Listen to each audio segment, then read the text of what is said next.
Hello friends, today we are going to deal with a most important topic and that is post-independence Indian English poetry.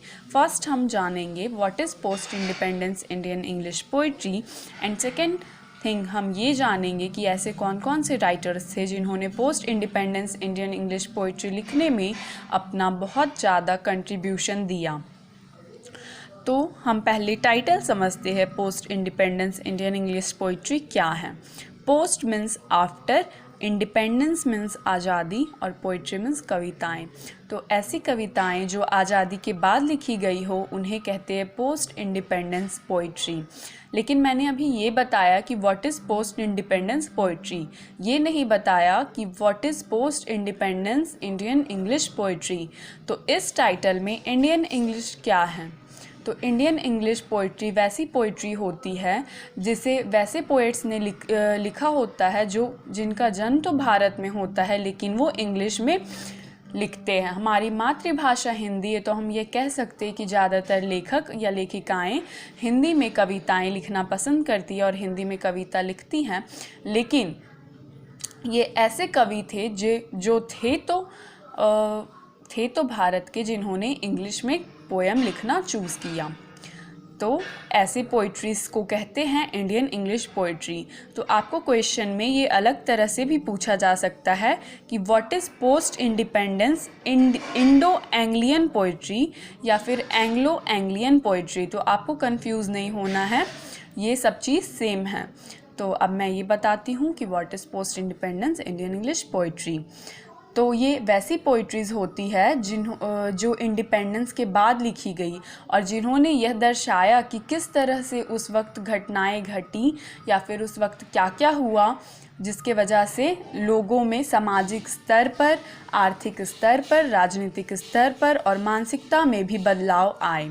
तो ये कविताएं वो है जो उस वक्त की उन सभी चीज़ों को दर्शाती हैं।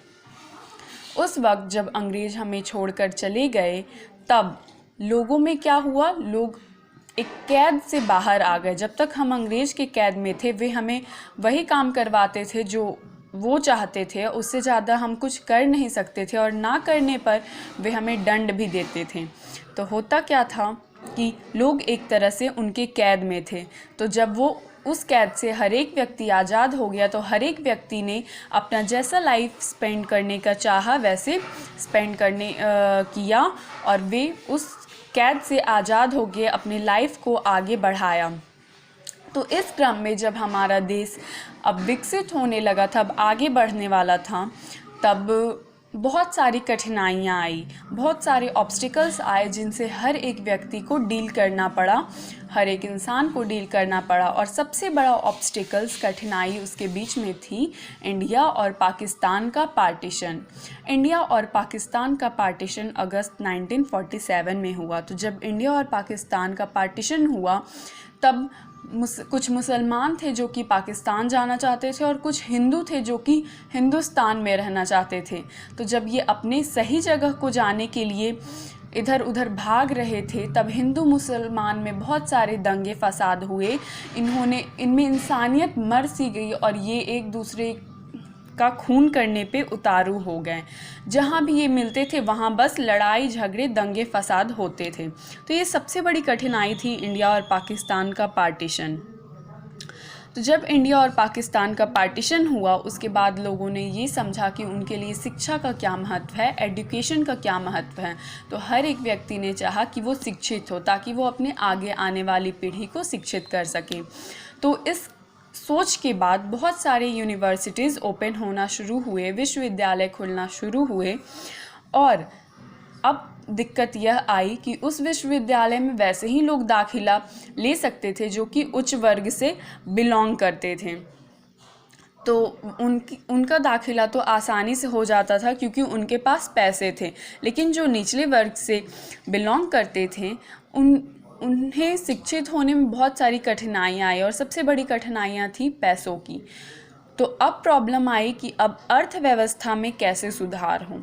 इसी तरह से अर्थव्यवस्था, शिक्षा और चिकित्सा के क्षेत्र में और ऐसे बहुत सारी क्षेत्र थी जिनमें बहुत सारी कठिनाइयाँ आती गई और लोग उससे आगे बढ़कर अपने जीवन को व्यतीत करने का सोचा। तो उसके बाद यह हुआ कि लोगों में उस वक्त जितने भी घटनाएं हुई, जितनी भी दिक्कत हुई, उसे इन कवियों ने देखा, इन पोएट्स और पोएटेस ने देखा और उन्होंने तब ये जो घटनाओं को उन्होंने देखा उसे अपने कविता में लिखने का सोचा। तो उन्होंने जो घटना देखी उसे अपने कविता में सींचा और उसी से आज हम जानते हैं कि उस वक्त क्या क्या घटनाएं हुई और लोगों को किन कठिनाइयों का सामना करना पड़ा। और इसमें से सबसे ज़्यादा डिज़र्विंग नेम्स कुछ पोएट्स के हैं और वो पोएट्स हैं Jayanta Mahapatra, Kamala Das, Sarojini Naidu, K N. Daruwalla, A K. Ramanujan and Gieve Patel etcetera. ऐसे और भी बहुत सारे डिज़र्विंग नेम्स है, लेकिन इसके अलावा ये कुछ ज़्यादा इम्पॉर्टेंट है। तो अब हम जानेंगे कि जयंत महापात्रा किस तरह से post independence Indian English poetry को लिखने में अपना बहुत ज़्यादा कंट्रीब्यूशन दिए।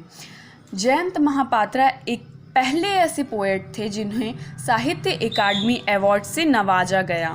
तो उन्हें साहित्य अकादमी अवार्ड से उनके लॉन्ग पोएम रिलेशनशिप के लिए नवाजा गया 1981 में। तो आप ये सब चीज़ को एग्ज़ाम्स में हाईलाइट करके लिख सकते हैं ताकि ये आपको ज़्यादा मार्क्स गेन करने में हेल्प करें।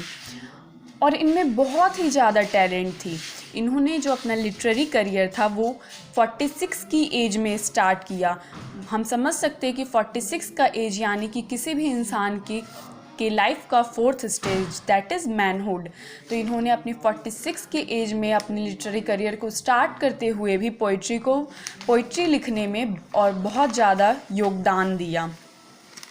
इन्हें ना ही केवल साहित्य अकादमी अवार्ड से बल्कि पद्मश्री से भी नवाजा गया और इन्हें यह पद्मश्री 2009 में प्रेसिडेंट के द्वारा दिया गया। लेकिन इनमें इतना टैलेंट था कि इन्हें इन बड़े अवार्डों के अलावा भी बहुत सारे अवार्डों से नवाजा गया और इन्हें अपनी पूरी जीवन भर में बहुत ही ज़्यादा रिकॉग्नाइजेशन मिला, पहचान मिला। दूसरे पोएट है गिव पटेल। तो ये जो थे ये बहुत ही अच्छे वर्सेटाइल जीनियस थे उस एज के। इनका प्रोफेशन तो एक डॉक्टर का था और ये मुंबई बेस्ड पोएट्स थे।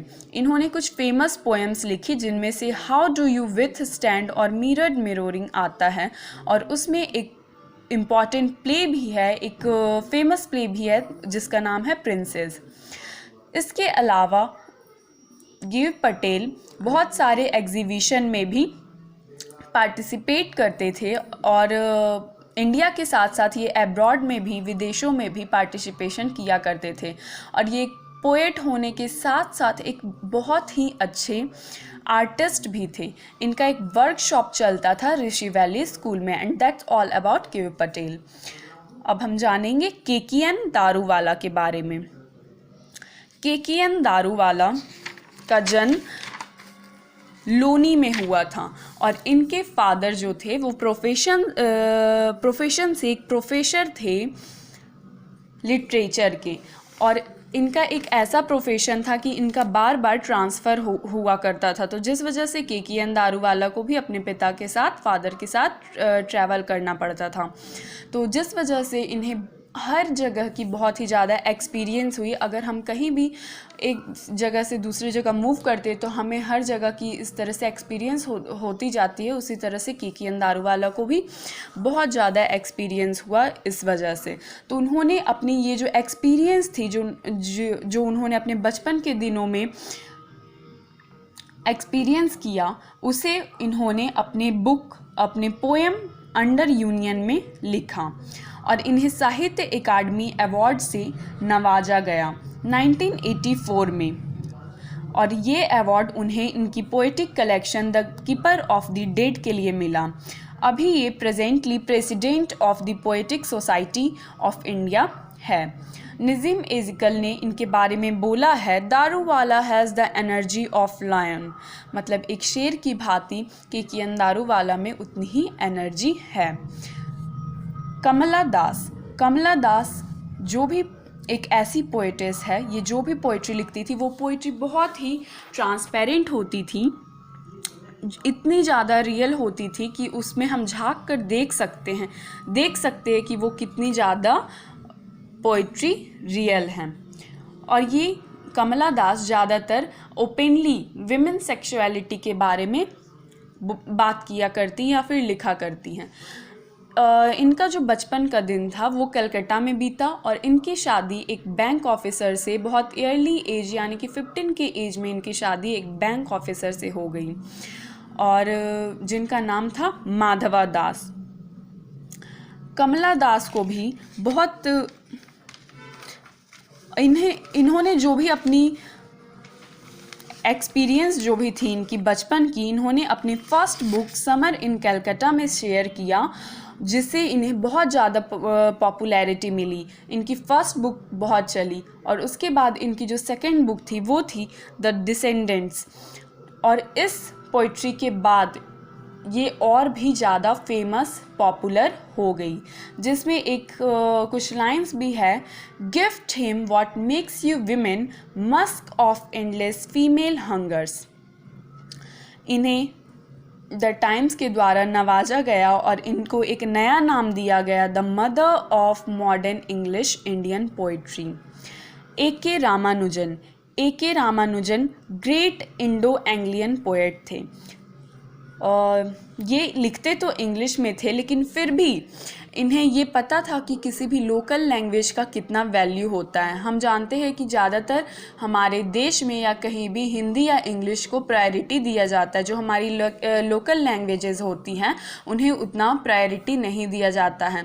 तो ए.के. रामानुजन थे तो इंग्लिश पोएट, लेकिन फिर भी इन्होंने लोकल लैंग्वेजेस को प्रायोरिटी दिलाने के लिए कि उनमें लोकल लैंग्वेजेस में भी पोइट्री लिखी जाए, उसके लिए इन्होंने बहुत ज़्यादा स्ट्रगल किया। और ये एक इंडो अमेरिकन राइटर थे। इंडो अमेरिकन मतलब इनका जन्म तो अमेरिका में हुआ था, लेकिन ये इंडिया की मिट्टी से जुड़े हुए थे और ये इंडियन पोइट्री लिखा करते थे। तो जिस वजह से ये अमेरिका के होते हुए और इंडिया में इन्हें इंटरेस्ट होते हुए जब हम इनकी पोइट्री पढ़ते हैं तो हमें ईस्ट और वेस्ट का जो ब्लेंडिंग होता है वो हमें दिखता है। और ये ब्लेंडिंग हम इनकी एक पोएम कन्वेंशंस ऑफ डिसअपीयर में देख सकते हैं। तो हम यह कह सकते हैं कि किस तरह से ये poets post independence Indian English poetry लिखने में कितनी ज़्यादा इन्होंने अपनी कंट्रीब्यूशन दी, योगदान दिया। और इंडिपेंडेंस के बाद, आज़ादी के बाद इन्होंने कितना स्ट्रगल किया अब इन पोइट्रीज़ को स्थान दिलाने के लिए हमारे लिटरेचर में इन्होंने कितना योगदान दिया और आज की पोइट्री के लिए इन्होंने फाउंडेशन स्टोन रखा। तो that's all about the post independence Indian English poetry. अगर आपको कहीं कुछ कन्फ्यूज़न हो या फिर आपको कुछ पूछना हो तो आप मुझे कमेंट सेक्शन में कमेंट कर पूछ सकते हैं। Thank you friends for watching my video.